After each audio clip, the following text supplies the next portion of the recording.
अफगानिस्तान और पाकिस्तान। अफगानिस्तान की करेंसी और पाकिस्तान की करेंसी में क्या फ़र्क है कि अफगानिस्तान में आज भी डॉलर बहुत सस्ता है और पाकिस्तान में इंतहाई महंगा। तकरीबन आधी आधी करेंसी का फ़र्क है। अगर 100 रुपये है तो उनका 200 है, अगर 200 है तो इनका 100 है।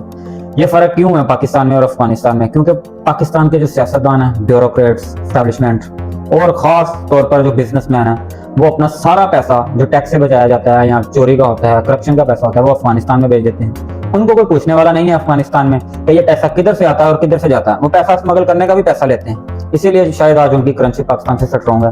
हालांकि तक कि कोई भी मुल्क अफगानिस्तान के साथ तजारत नहीं कर रहा है इस वक्त। तजारत ना होने के बावजूद भी उनका डॉलर उनके पास बहुत सारा पड़ा हुआ है, पाकिस्तान से ज्यादा। कि पाकिस्तान के पास तकरीबन सारे फॉरेन फंडिंग मौजूद हैं और अफगानिस्तान के पास कोई भी अभी तक फॉरेन फंडिंग केस नहीं है उनका कि शायद किसी मुल्क ने उन्होंने इमदाद दी हो या उन्होंने ली हो। हालांकि पाकिस्तान IMF से आए दिन कर्जा वसूल करता है, कर्जा लेने पे चढ़ा हुआ है उनका।